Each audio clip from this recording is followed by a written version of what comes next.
Well, good afternoon, and thank you all so much for waiting. Wanting to make sure that we had all the information available and in a timely manner, and so that we were prepared to give you what we know. And of course, throughout the day, we'll continue to give you updates as necessary. But I'm here this afternoon with CAO of Infrastructure, Ramsey Green, who you'll hear from. You'll hear from Colin Arnold, who is our Director of Homeland Security, in addition to Dr. Jennifer Vegno from our Health Department, as well as Mr. Jerry Stoller of FEMA, who has been embedded in our EOC. We are in day 4 in regards to our post response to Hurricane Ida. And the city of New Orleans just continues to stand up vital services and resources for our residents, who are a top priority. We saw some critical success on yesterday as it relates to power restoration. We expect more to come online and gradually throughout the day, and of course every day making and pushing for significant progress. Ramsey will provide you with additional information relative to that. Our 4 main focuses right now is on providing for critical needs, and that of all of our people in the city, whether that's food, water, cool air, power, of course with restoration, but also access to it for charging stations and the like. Additional resources are being stood up as well in partnership with the Louisiana National Guard and multiple volunteer agencies that have been activated. And every single day there are more and more volunteers showing up, pop-ups showing up to meet the needs directly of people. That means, of course, the cooling stations, points of distribution with the Guard as well. We're seeing thousands of our residents participate in coming through the distribution lines, but we're also very clear that where gaps may be in neighborhoods or throughout the city, we're doing not only direct outreach with those neighborhood leaders, but activating and being intentional about pointing our volunteers and those providing additional supportive services to those areas where gaps have been identified. So I want to thank the neighborhood leaders throughout our city, those that have been activated, like Morgan Clevenger just in Gentilly, who's working right now with Anna Wynn on standing up in specific areas like Stallings. So we will also pivot Alley May, the senior center, to being a medical first aid station that opened on today at 8 a.m. and operating now 24/7. So while we have had resources at Alley May, we've now transitioned into 24/7 activation for our residents. Dr. Vegno will speak a little bit more about this, but the services will be limited, but will include oxygen exchange, in addition to the fire stations that have been stood up, minimal prescribing ability in terms of prescriptions, medical device charging, as well as basic health services, again, for our people. Dr. Vegno will give you more details.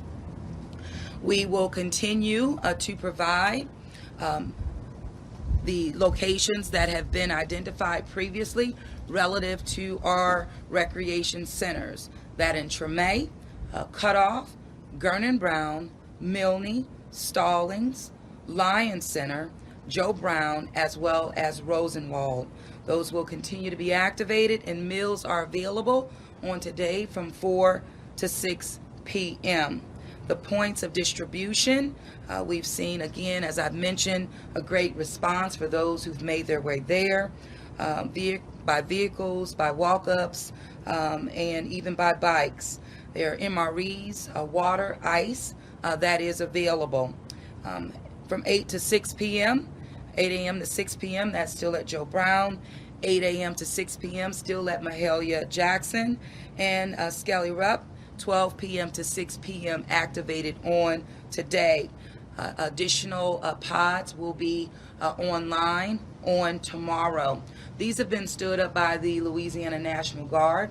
There were some initial or some issues that the Guard had with standing up all of these pod locations that were expected on today, but we're continuing to see progress and making sure that they will be online tomorrow.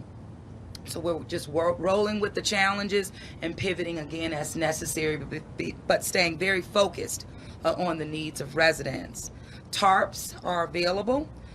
I'm going to give you a couple of locations. 11 a.m. started today at St. Maria Goretti Church, 7300 Crowder Boulevard. 1 p.m. today, New Orleans Baptist Seminary, 3939 Gentilly Boulevard. 1 p.m. today at the Arthur Munday Center, 1111 Newton. 1 p.m. today, the Zulu Social Aid and Pleasure Club, that is something new online, 807 North Broad Street. 11:30 p.m., New Philippians Baptist Church, 5234 North Claiborne Avenue. In addition to Milne Rec Center today at 2 p.m., 5420 Franklin Avenue. You'll hear more about the Blue Roof Initiative from our FEMA representative, Mr. Jerry, who is with us. All of this information will be provided in multiple modes, of course, including online and social media platforms, but also with the understanding that there are still some challenges for residents who may not be up and running as it relates to their devices. So hard copies, information, again, being provided at these areas that I previously mentioned. We're also completing work to stand up the medical special needs shelter at the convention center. That is planned to open on Saturday to provide shelter as well as acute care for our population with special medical needs. Dr. Vegno, again, will provide more detailed information and get me straight on any of those issues necessary. Our city's website resources are coming back online. You know, we did have a challenge with our data with a transfer that was offline. You know that you reported on that several days ago, but progress continues to be made. We're continuing to still have power challenges here at City Hall, but the good news is we're going to be relocating some of our staffing configurations and accessibility to 1340 Porridges. This is just information for you to know that we're continuing to focus on our internal operations and our people that we lean on daily to continue to provide services that keep the city functioning and our ability to meet the needs of the public. But if we don't take care of the people that we depend on, then there's no way that we can take care of the people that we're here to serve. It all goes hand in hand. The ready.nola.gov site is back up and running, and we will be posting again updated information regarding resources. And again, we understand that not everyone has this capacity, but we have to again meet the needs every step of the way, every way in which we can. And so it's still pertinent to provide this information to the public. The road ahead of us is going to be a long one. But you know what? I'm very proud of what I continue to see throughout the city of New Orleans. Both residents that are taking advantage of the resources that have been stood up by the city, and as they continue to be expanded upon every single day. In addition to the supportive services, volunteers who are in town, those that are coming from outside of town, but with assets and resources that can be immediately deployed in our city. So whether that's pop-ups for food, pop-ups that are happening, helping our people clear debris from their private homes, mental health services just out in the neighborhoods, we're seeing that as well. And so we'll see more of that online, and as we have more information, we will absolutely provide. In addition to that, and I know Ramsey will cover this, but leaning in very heavily with supportive services coming from our Sheriff's Department as it relates to transitional work opportunities. We're embedding the Sheriff's transitional work capacity with the Department of Sanitation, in addition to park and parkways. And so more to come on that from Ramsey. And of course, once you hear from all leaders here, we will turn it over to questions and answers that can pull potentially more information out as you all deem necessary and fit as you continue to engage and be that added resource to the public with getting them accurate information. So I continue to say thank you for your support. As well as even guidance. Again, as we get information from you, we're listening and we're responding in real time and as best that we can. We also understand that access to fuel continues to be a challenge, and access to fuel specifically on the commercial side, meaning for the public. And so we have requested repeatedly, and it's not falling on deaf ears, not at all, but we just have not received adequate fueling services to the general public. But we're continuing to push out that need. And when we get more, we will share more. But I just wanted you to know that.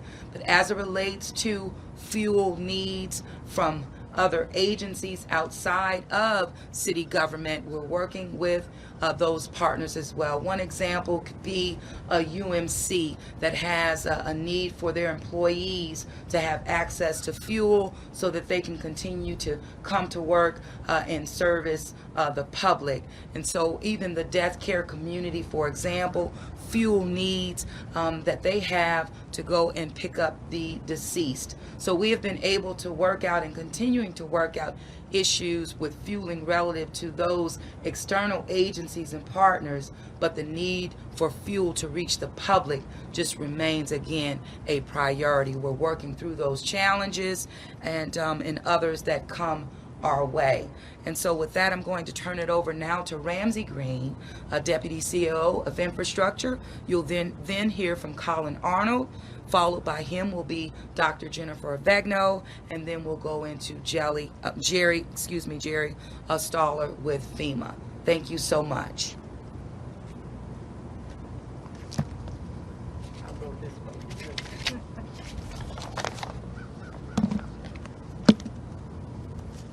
Thank you so much, Mayor. Our infrastructure and operations continue to rapidly recover, and that's a pretty exciting thing to be a part of. And if I can just start off by saying to all of the municipal employees, other agency employees, whether you wear an RTA jersey, a sewage and water board jersey, DPW, parkways, sanitation, all the folks out there in RTA drivers in the heat doing incredibly complex work. And you're doing it for this city. We're trying to get you as much resources as possible. The food got better yesterday. The ice is coming. The fuel got better yesterday. You folks are at the top of the mind of this mayor and our team to keep this city functioning in a better place than it is every day we go through this, and to better serve our residents who are here now, and we're waiting for you for when we're ready to get you back if you're not here now. I'm going to start with city operations in general. DPW has taken on a tremendous amount of work cleaning our drain lines. We have that. I mentioned it yesterday. About 15 to 20 vac trucks coming online this weekend is our target, contracted to keep our drainage system clear, the debris that is out there in our system, all that debris that this storm kicked into our system. Again, as a reminder, why are we doing that? We're doing that for if we have another storm. We will have another storm. Whether it's in a week or 2 or 3 or 5 months. We don't want to leave that debris there. When Mayor Cantrell came into office, there was Katrina-related debris still in our systems. We're not going to leave this for anyone else. We're going to clean it up right now. As of this morning, we've cleared debris from 100 miles of public right-of-ways throughout this city. Crews continue to work extended shifts to get this done. An additional 500 stop signs arrived this morning. Those are going to be A-frame stop signs. If you're driving around, and please do so only if you have to, Please look out for the men and women, linemen and women who are working our Entergy, our power system. All those folks working our roads. Drive slowly. Look out for them. Every intersection, if it's not marked, if there's like one stoplight on in town as of yesterday, there's more that are coming online. But if you get to an intersection, and you will, where there's no stoplight, it is a 4-way stop sign. So please drive incredibly safely. We have more of those stop signs coming on. We very much focused on ensuring that all of the points of distribution spots, the pod spots, have stop signs, and adjacent to the cooling centers as well. Claiborne Auto Pound, we had several people whose cars gave out during the storm, whatever. You can go and pick up your car from 9 a.m. to 5 p.m. At no cost. That's a courtesy tow if you're caught. But if you have a fine, it may be applied later if you have a sort of outstanding fine. We also have the Department of Parks and Parkways is clearing a tremendous amount of debris. Today you will find them on Esplanade, Marconi, Argonne, and Milne. Curb to curb, they are pushing debris. All they're doing is pushing it. They are not picking it up again. Just as a reminder, they're going to start picking it up beginning next week. All city parks are closed while we're doing damage assessments. And as it relates to sanitation, regular trash, if you have trash on Thursday, we put this out last night, you can of course put your cans out today. There's about a 50-50 chance your can's getting picked up today, probably less than that. Leave it out there. If your day is Thursday, leave your trash out there. Household trash, not debris, just household trash. We're working to pick it up. And as the mayor said, we've been in touch with Sheriff Gussman, who's been kind enough to help us with putting some transitional workers to work picking up trash given our staffing and power constraints. The landfills opened this morning for the first time since the storm at 7 a.m., which is why we were allowed to start today. Debris continues to get pushed by our debris contractor. They are on day 3 of operations, which is a substantial gain. Our contractors, again, will only be picking up city trash in the 95-gallon trash cans. That's the only things we are picking up. The mayor alluded to issues we've had at City Hall. We are now in this building as of late last night on Entergy power, but you may recall the little electrical fire incident we had has very much disabled some of our transfer switches throughout the building. Our crews from property management did some heroic work, particularly in the middle of the storm, went on the roof trying to get a generator back online, and they did, to assess and fix that work. And we're hoping to be fully back online within the next 18 to 24 hours here at City Hall. But we're working up some contingency plans, as the mayor said, to keep our operations going unabated for our residents. A couple other updates. One, Sewage and Water Board. You may have read that they had some waste. We've been very clear about this. Limit your wastewater,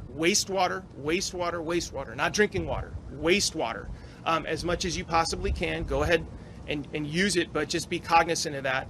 That work is very much recovering today. Drinking water is safe, great. Drinking water is, thanks to the Sewage and Water Board, they are setting up a filling station for neighboring parishes that do not have functioning drinking water. The Sewage and Water Board is exporting New Orleans drinking water to neighboring parishes throughout this state to support them so they have safe drinking water. That's a pretty honorable thing to do. Thank you, Sewage and Water Board. Additionally, MSY, airport, mayor, I can cover airport if you, yeah. Delta, I'm sorry, ma'am. Delta starts today around noon sometime. You're probably already late for your flight if you're hearing me now. United starts tomorrow. Rest of the airlines start over the weekend. Water pressure has been stabilized at MSY. So regular flights, congratulations. You can fly in and out this upcoming weekend. All right, finally, Entergy. Entergy is hard at work. We got a little update from them. Early this morning, they brought online one of the second transmission lines. So we've all talked about the 8 inbound transmission lines into the city, the 2 power generation facilities in the city, NOPS, and then just outside the city, 9 Mile 6. Those 2 power plants are moving. That transmission line that came in yesterday came through Slidell. So what you saw and what Entergy articulated yesterday is there's going to be a lighting from east to west of the city. What happened this morning is a westbound transmission line came online. So it's coming in from the western part of the city, and there will be a simultaneous alighting from the westbound part of the city. What their numbers as of shortly ago, they have 30,000 customers have been restored. They have 13 of their substations are back online. There remains 14 substations down. They're working to get those on. Their goal for today, among other neighborhoods, is to restore the balance of the French Quarter, which came on last night, and the balance of the Central Business District, which also in part alighted last night. Entergy is providing backup generation meaning its primary generation right now, to all of our NORD cooling shelters, 5 of our fire stations, and providing us some great technical assistance on our generator use overall throughout the city. We are aware of our critical infrastructure that don't have power, which includes some of our hospitals. Entergy is aware of those. Entergy is providing power, active power, to the East Bank sewage treatment plant within the city, which is critical, but that station did flood, and they're doing some work on that to abate it today so we can really buffer up our sewage processing. And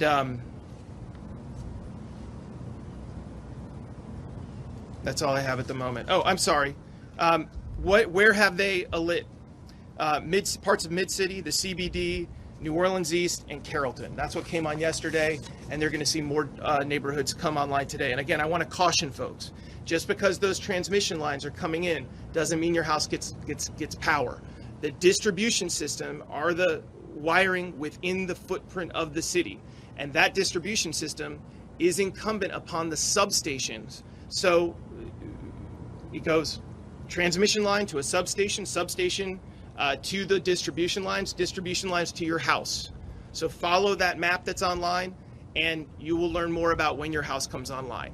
And that information is always being updated, but just be very patient with that distribution system as it's coming online. Thank you, Mayor. Thank you, Ramsey. Howard? Thanks. Hello, everyone. New Orleans Emergency Operations Center continues to operate 24/7. Crisis coordination of public safety infrastructure and human services in response to Hurricane Ida. As the mayor mentioned, we've coordinated many resources to be made available to the residents still in New Orleans today. Our partners with the Louisiana National Guard are operating 3 drive-through points of distribution, or pods as we call them, with water, meals ready to eat, MREs, and limited ice. Ice is a commodity right now, as it always is in a lot of these disasters, but as much as we can get, we're getting, and the National Guard continues to take in deliveries.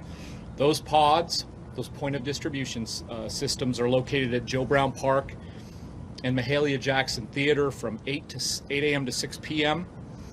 And we're opening Skelly Rupp Stadium on the West Bank. It's 2515 Vespasian. And that opened actually at 12. It'll be open 12 to 6. When we open the pods the first day, because they set up overnight, there's a little delay to get them some rest, and then they start up at 12. But then every day after this, as new pods open, they open from 8 to 6.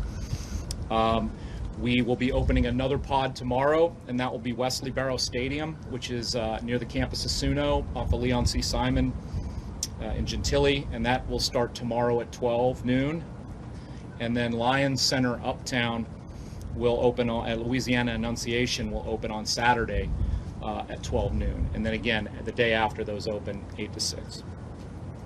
As we know, we've talked about our cooling centers in cooperation with NordC, 8 of them around the city, cooling, device charging. We believe Wi-Fi at most because the city network is coming back up. We've also put some wireless hotspots there. Those are 8 to 6. We've also got food and water there as well. They'll have lunch and dinner served with support from World Central Kitchen and the Salvation Army. And starting today, representatives from FEMA will be at each of these sites to provide assistance to residents in their application process for disaster relief and to answer questions.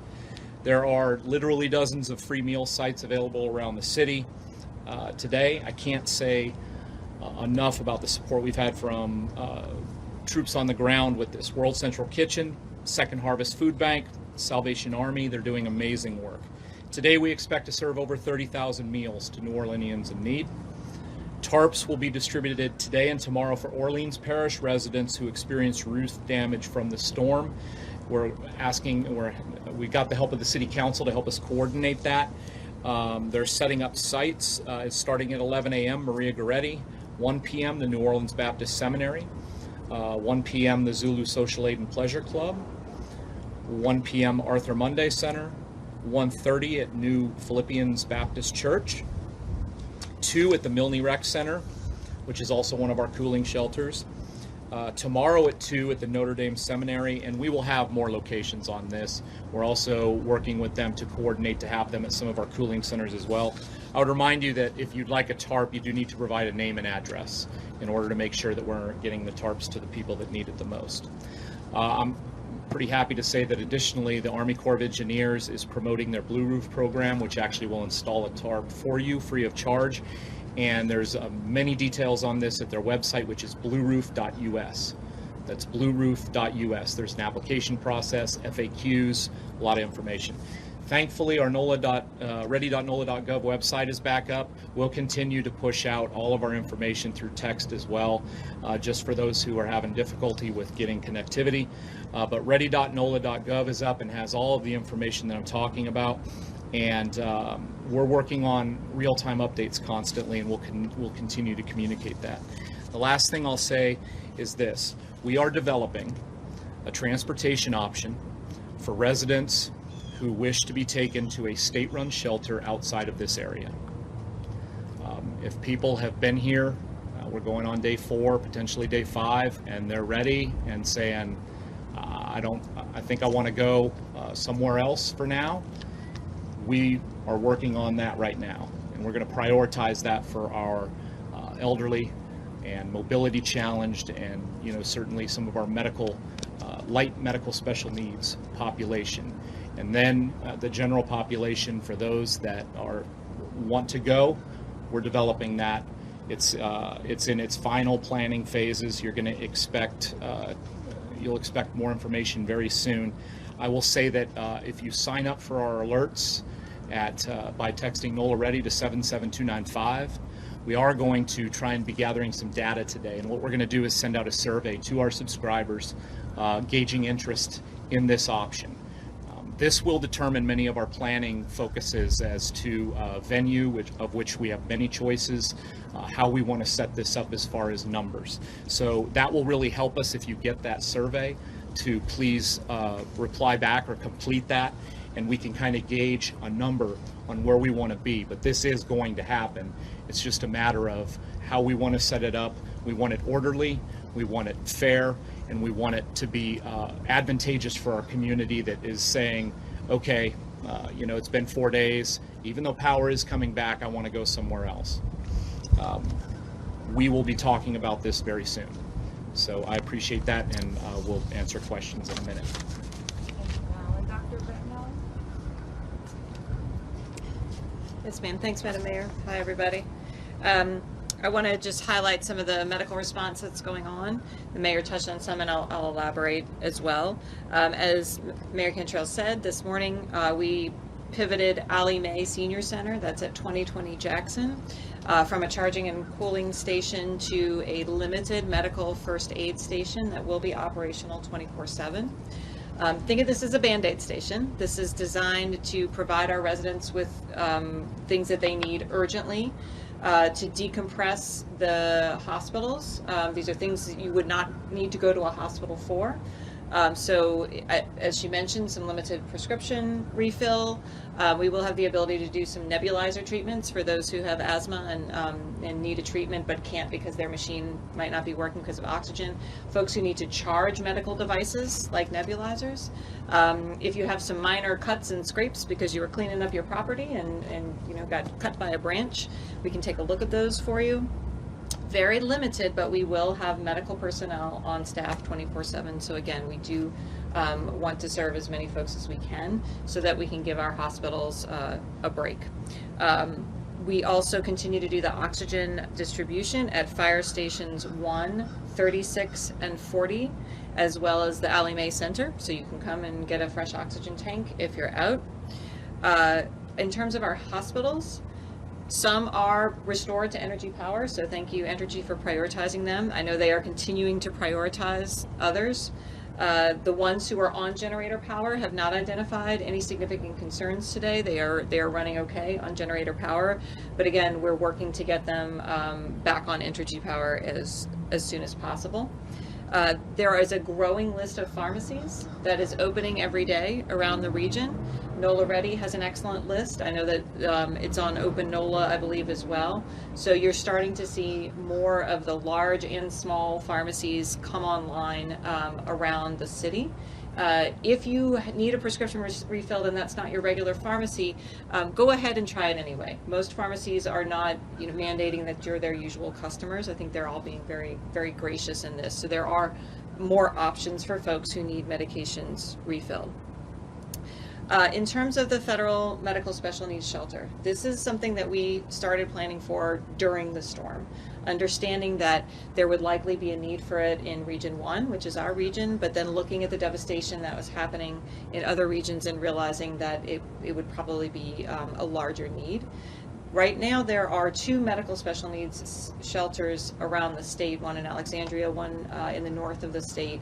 Those are basically full. There's one opening today in Baton Rouge that is filling up quickly as well. So we've already, again, started planning for this. The assets are here. The federal supplies, federal medical teams have been on the ground since yesterday, working with our state and local partners to get everything we need to be set up. I want to thank the Convention Center for being really a great partner in getting this together.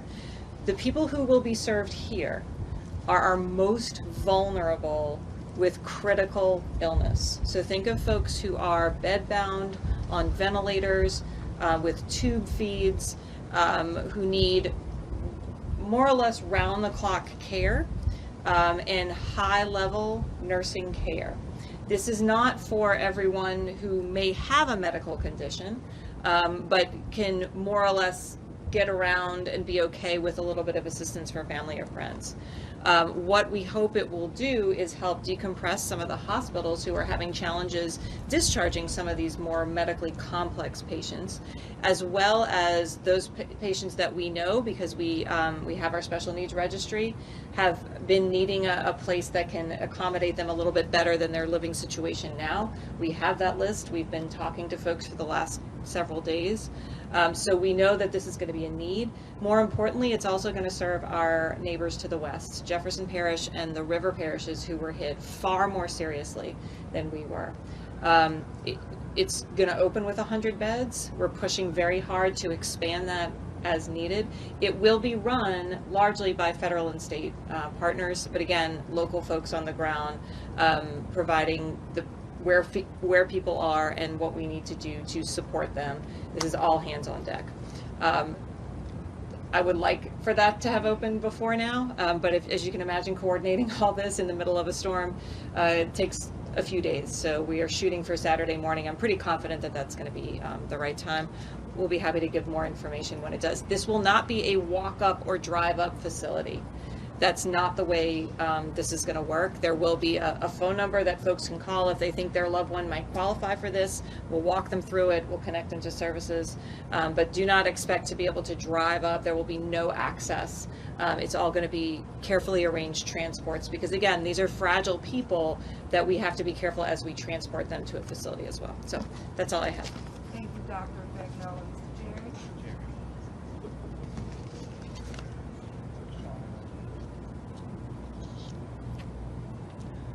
Jerry? Thank you, Madam Mayor. Again, it's day 4. There continues to be progress on the amount of federal support that's been provided, and I will give you some numbers on that in just a moment. But there are a few things I do want to remind everyone on that's very important. We want to hear from survivors, not only in the city of New Orleans, but throughout Southeast Louisiana on what their needs are. But it's really important that everyone who's been impacted by this storm submit their insurance claim right away. That's very important. Once again, by law, FEMA is not allowed to duplicate insurance payments. if a household has serious needs that are not covered by insurance, then you need to contact us.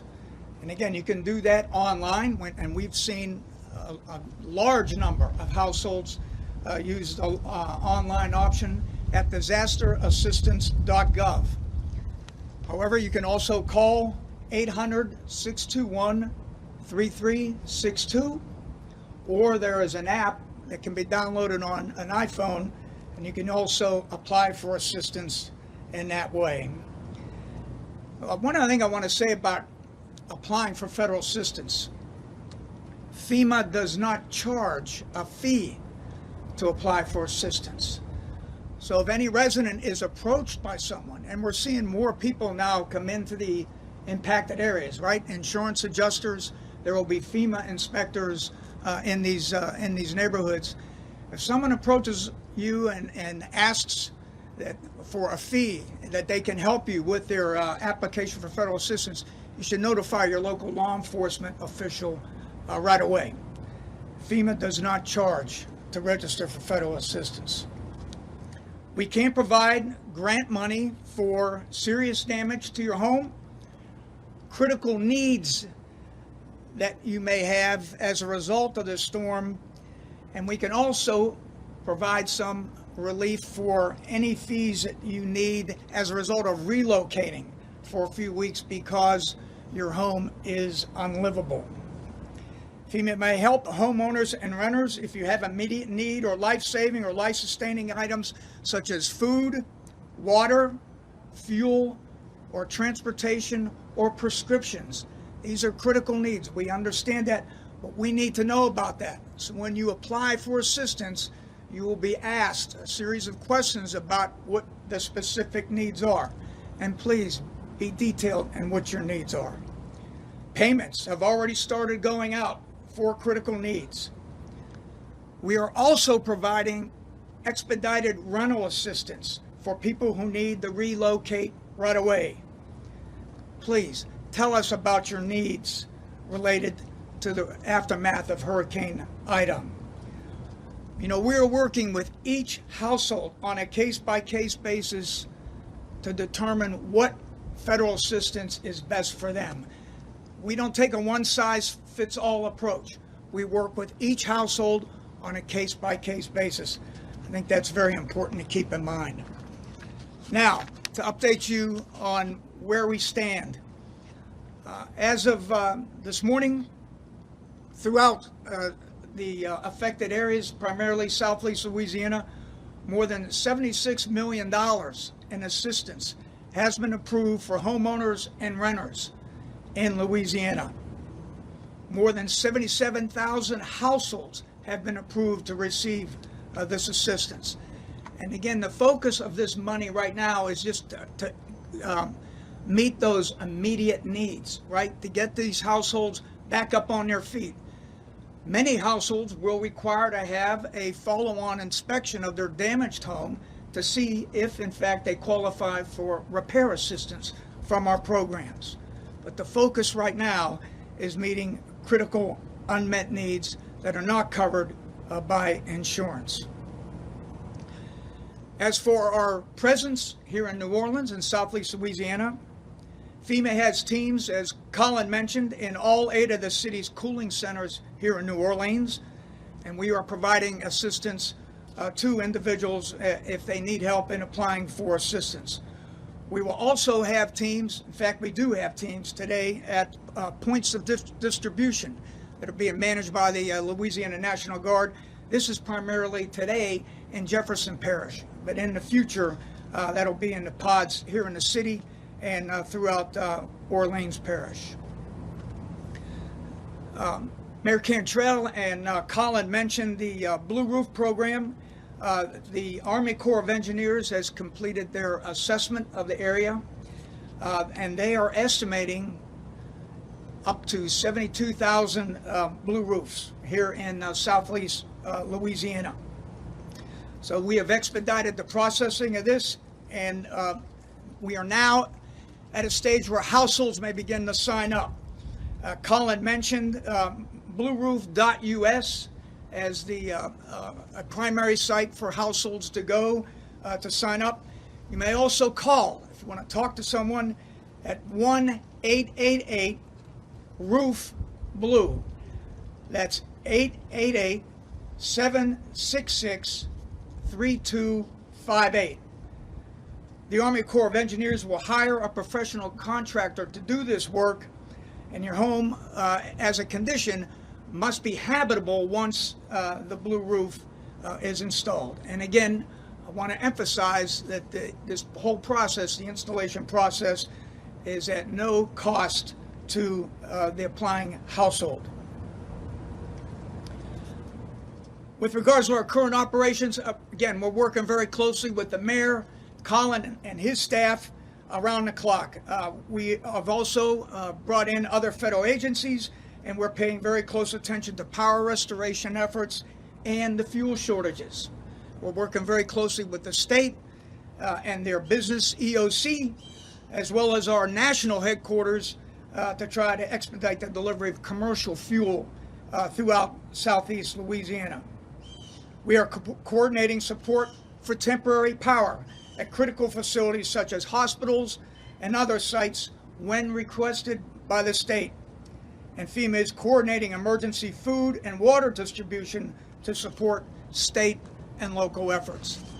And again, I want to remind you that the actions on the ground are being executed by the local governments, and they are being led by the state and supported by federal entities like FEMA. You know, none of this goes as fast as any of us would like, especially for those who have been impacted by the storm. But I can assure you that we are doing everything possible to deliver the assistance that's needed as safely as possible. And I want to stress that we must be safe in the way we deliver this assistance. And so again, we all appreciate the patience that everyone has shown so far. We know that it's a very difficult time and that patience is running short. But we hope you can see the progress that's being made, and we look forward to updating you on our efforts going forward. Thank you. Thank you, Jerry. Thank you so much. All right. You know, I would be remiss if I did not just give a brief update on our senior officer, Cedric Davalier. He was discharged from the hospital on yesterday. However, under close watch and care for the next 3 days, I would ask for your continued prayers for a full recovery, but specifically over the next 3 days, so that he is in an even better position to fully recover. Prayers for him, prayers for his family that are evacuated, and of course are just, you know, missing him and wanting to put their eyes on him too. But in the meantime, we're keeping our eyes on him and ensuring that he has the that critical eye and care over the next 3 days. And our hope is to relocate him with his family when the doctor has approved for us to be able to do so. But the critical time period is within the next, between now and the next 3 days. So I'm just asking you for your prayers, and my candles continue to burn on my altar in my office from Saturday up until today. So with that, we're going to segue into questions and answers. And so Trey, I'll lean on you for that. Let's start with Mike Pearlstein from WWL. Mr. Pearlstein? Thank you. And I have a few questions. You'll loop back around, or you want me to Just go? First question, maybe for Ramsey, on the sewage discharge, the water plant. Do you know what volume, over what period of time, and then what are the repercussions, both maybe by DEQ and those downriver parishes? and that level of communication on the front end has been made in terms of DEQ and how we've had to respond to the lack of the stations, getting them back online, and even under generator power. But significant progress has been made. Ramsey? Yes, ma'am. Thanks, Mike, for the question. Really, what Mike is referring to is the sewerage system of the Sewage and Water Board, and it's a very complicated system. If you thought drainage was complicated, welcome to sewerage. So I'm going to explain just some basic stuff about it. One, it's a little bit like if you have two pools, and you have to pump water from one pool to the next, you have to be cautious of the next pool overflowing. And there's a series of lift stations that connect to two major pump stations, A and B, and those pump stations have to move the sewerage from throughout the city via the pump stations and then to a treatment plant that treats it and discharges it. At the moment, the Sewage and Water Board, the East Bank treatment plant was flooded. They received Entergy New Orleans power I believe yesterday, Mike. I know it's hot. Yes, it was. Thank you, Mayor.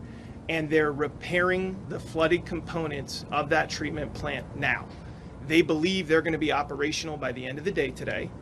And they have enough generated power available at the different lift stations. By the end of the day, they're tracking for 40 to be able to lift, pump to the treatment, and then via the pump station, pump it to the treatment station and discharge it appropriately. But what does that mean? They have sewerage at the moment going into the river, and they had to notify the Department of Environmental Quality at the state and the Environmental Protection Agency, EPA, at the federal level in order to do this, because there's no better, you want to process it and get it out, but you also don't want it in the streets of our city, and you don't want it in people's homes and people's businesses, etc. This was the only thing they could do at this moment. And they believe they will be online, properly treating it by the end of the day today. So that since it's still going into the river, count on the volume, what does that mean for downriver services? I mean, I would refer that question to frankly to the Sewage and Water Board. I think it's unfortunate. If you are a community on the river, this is something that I think is you have to be aware of. And it's unfortunate. But it is not something anybody wants to do, and the Sewage and Water Board team is working to repair their assets to cease this and get it done as quickly as possible. Thank you for that. And then if I could public different topic for Mr. Stoller. Mr. Stoller, can you spell that? I have a question for you. It's S-T-A-L-L-E-R? Yeah, last name S-T-O-L-A-R. Jerry with the G. All right. So individuals and households are being encouraged to sign up for FEMA relief online and by phone. And I know there are a lot of critical needs, homes damaged or destroyed.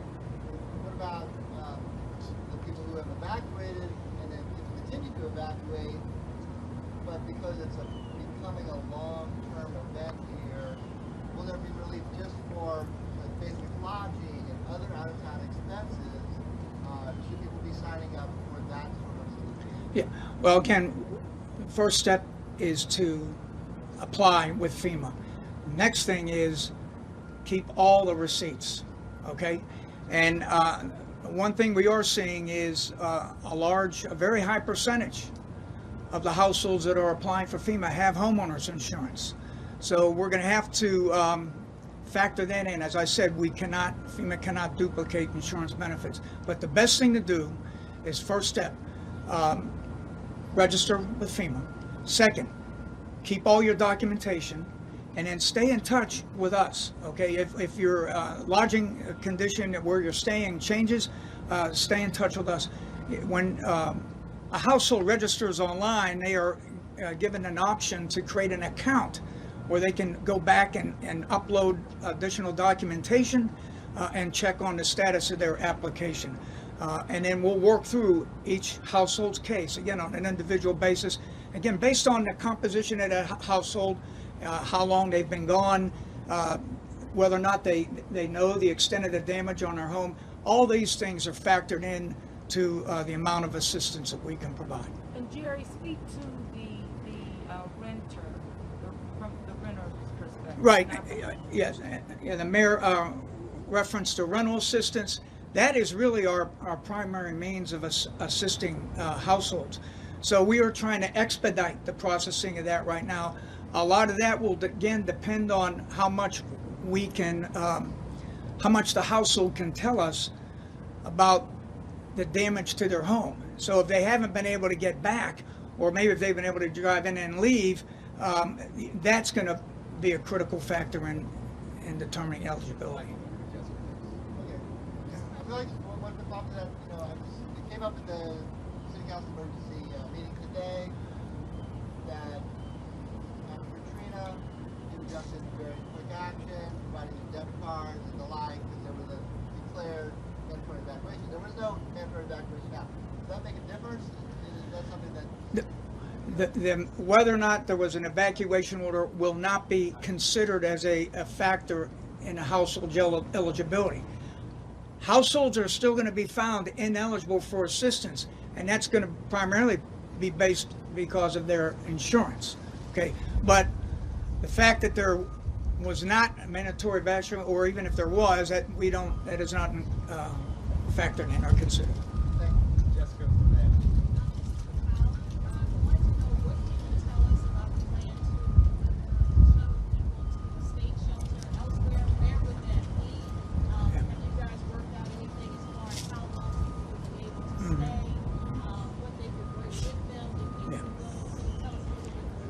Yeah, there are a lot of options being considered right now. You heard Colin talk about what the city is currently coordinating with the state.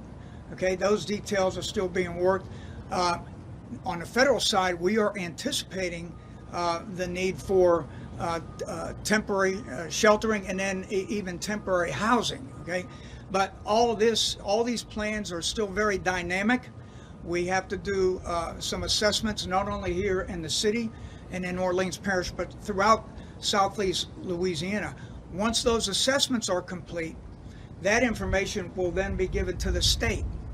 And then the state will need to decide what they would like the federal government to help them with. Okay, again, this is all locally executed, led by the state, and supported by the federal government. Thank you, Jerry. Colin? Yeah. Thanks. A little worried about my job security right now. Jerry's my guy. I think it'll be very similar to what we would do if we had the opportunity with the timeline, which we did not, to do the city-assisted evacuation. And this is not an evacuation. This is an opportunity for people who are saying, under my circumstances, other people have evacuated or left the city voluntarily because they have the means. This is primarily for people who either medically or financially do not have the means to leave and want to. It will be, one carry-on sized bag, not including medical equipment if there's, different types of durable equipment that you have. It will be, you're not going to have a choice per se. It's going to be wherever the state is hosting shelters in central and north Louisiana. It may even be at some point another state, possibly, depending on capacity, and we're going to work with the state on that and DCFS. But it would be very similar to that, only in a much less expeditious, if you will, or extreme manner as we would pre-landfall if we were trying to do this. This is more, I'm ready to go out of town for a bit. Duration is, I think power is going to be a big determiner on what that duration is. But for now, I would say that's it. And obviously we have choices, we have buses, we have everything set up and ready to go for what we need. Pets are included in this, obviously. And what we're ideally going to do is we're going to move our elderly and ambulatory light medical special needs first. And then we're going to open this up and say, if you're ready, meet here or catch a bus here and move on that direction. And that's going to be kind of how it is. And we're going to run it multiple days, essentially a bus service to do this. And really it's power dependent. It's dependent on where we are. I think the interest in this will be depending on where we are power wise, quite frankly. Colin, just kind of reiterate, as residents are hearing, and we're providing this level of information at this time, reiterate the importance of texting NOLA Ready Yep. to 77295 as we assessed, the interest of the Absolutely. public in this. And as I mentioned that, we can use, we've been utilizing technology, which, unlike past storms, has pretty much stayed with us and has been a benefit for us. If you text NOLA Ready to 77295, do it, as I'm speaking right now. We're going to send a survey out, and we really would like to gauge interest in this. Not so much as whether or not it's going to happen. It's going to happen. It's just a matter of how and under what conditions and how we can control and make sure that it is a process that is good for our population, and that's what we want to do. And it's not a long, drawn out, Now, survey. It's just very quick. of course, yes, ma'am. And Jessica wasn't finished, I'm sorry. Yep. Soon. Soon. Charles with the lens. Yes, this is a question for Ramsey. I understand that the transmission line coming in from Slidell is providing much more power than NOPS would be capable of providing. I'm just curious if we have any clarity from Energy about why the plant did not black start prior to that transmission line being there. Good question, and I know there's been a lot of discussion about that. I'm gonna answer your question with more of an explanation, if that's helpful, because I'm not going to give you a yes or no, and I hate doing that, but let me try and explain it a little bit. As has been conveyed to us, NOPS continued to run. That power plant can run, but they had to do a 24-hour period to ensure that it was safe after the storm. Power is a complex thing. Power comes from somewhere. It has to go somewhere. It has to be consumed. It has to go somewhere. If you turned the plant on per se, the power has to go somewhere. And if the distribution system is so compromised, that is, as Entergy has explained to us, a portfolio. Let me rephrase. A portfolio of options could give you sort of a 60% solution. NOPS alone gives you a 60% solution. Combining that with inbound transmission might give you 80%. And so what they had is an array of options. 8 inbound transmission lines that all went down. Focus on bringing 1, 2, get the minimal ability that they can as quickly as possible, or maximum ability as they can in minimal conditions as quickly as possible. Combine that with NOPS and or 9 Mile District, and then rebuild the distribution system. I think it's important that the media acknowledge that this isn't like you getting a generator on your home, that when your power goes out, that suddenly it flips on and suddenly you got power. It's quite complicated in the sense of storm damage assessments, safety for people, and you might get to solve for an X factor, but your problem may be something more complicated, and you want to combine that X with +5, and you can provide more durable power more quickly. I know that was a complicated answer to what is a simple question, but I think it's important to provide context to the simple question. And while I do, do you have anything?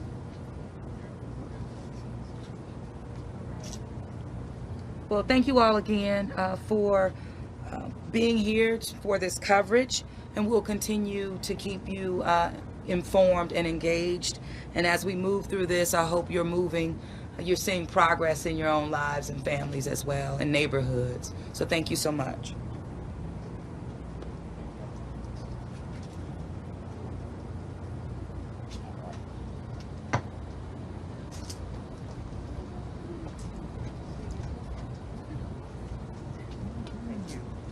Supposed to be talking.